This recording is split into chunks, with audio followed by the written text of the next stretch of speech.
Hey guys, say hi to my Godzilla plush from Donnie.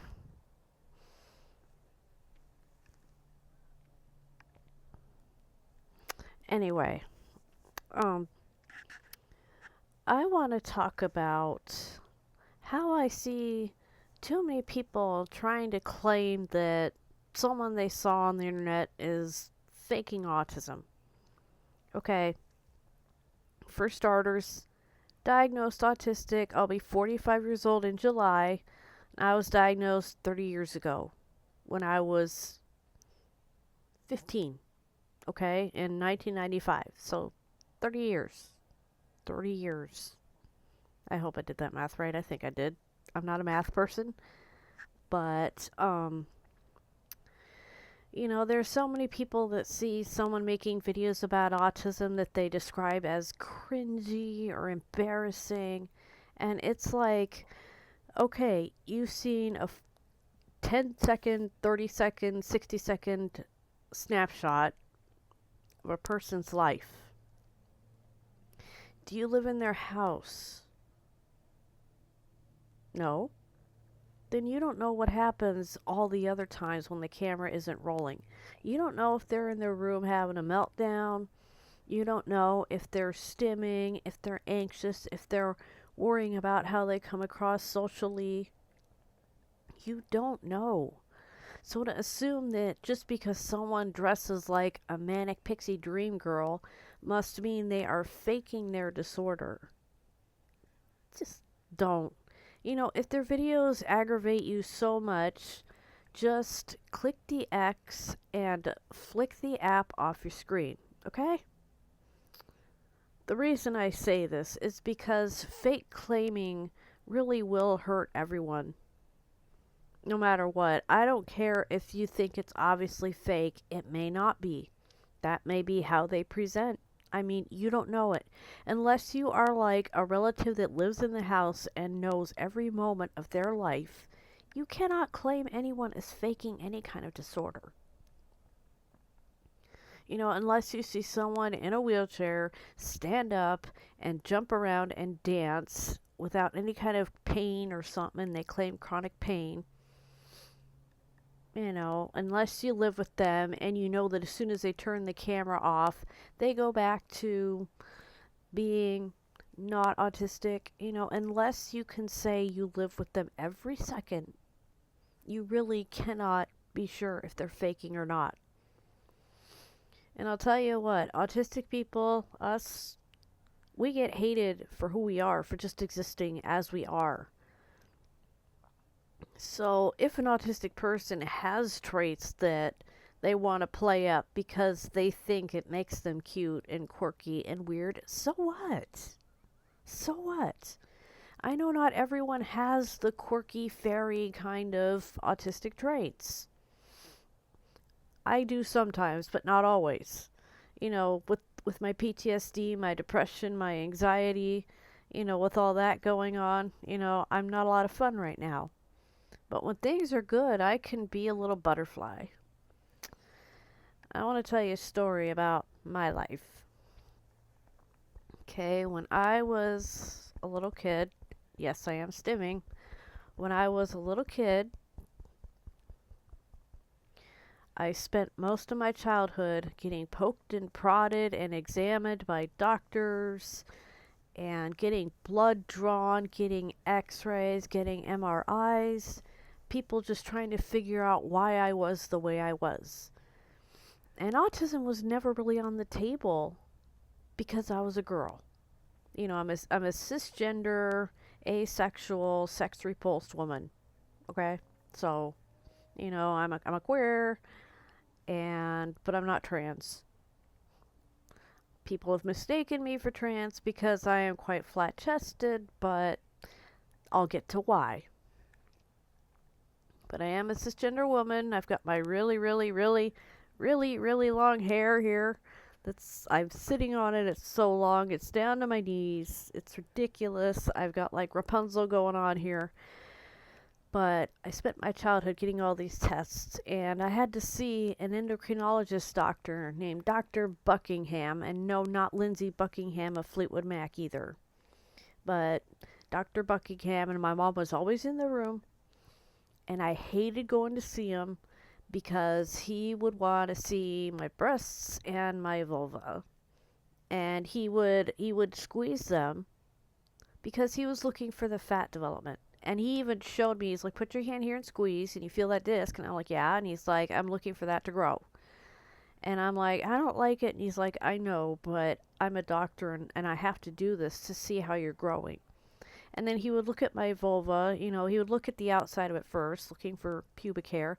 And then he would spread it open to look at my inner labia, my labia minora, because he was looking for them to develop, because that area changes when you go through puberty. And mine did. Let's just say I started with innies and ended with outies.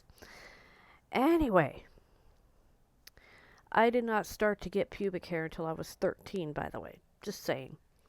So, when I was about, how old was I? 9? About 9. I had to get this awful test for growth hormone where all of the sugar was drawn out of my blood.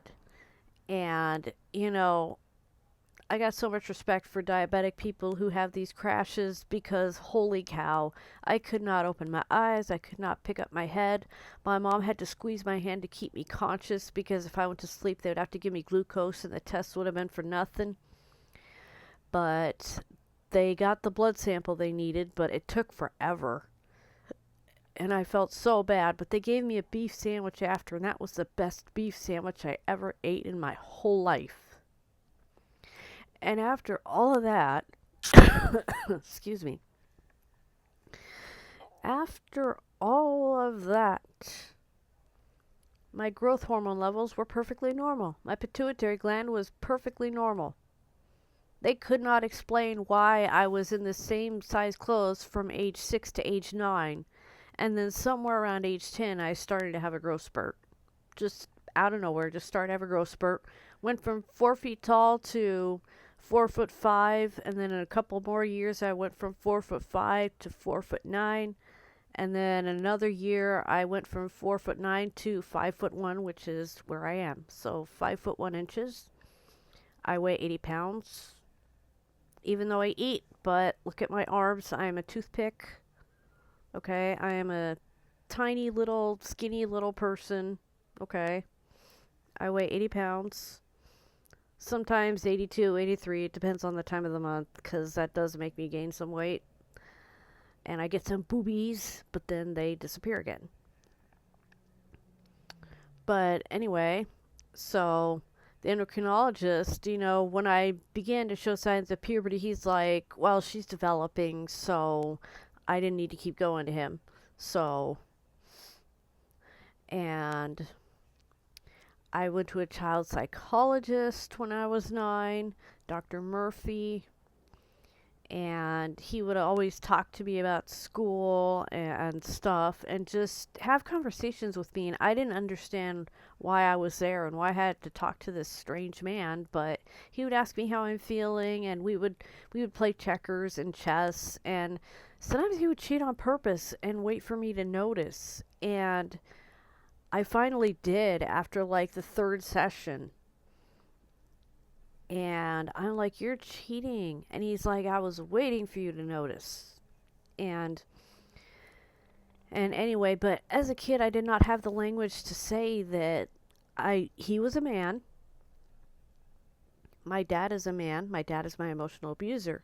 When I was a kid, if I pointed out something my dad was doing that was wrong or something he'd get me in trouble for, I would get in trouble. So I thought I'd get in trouble if I pointed out that you're cheating.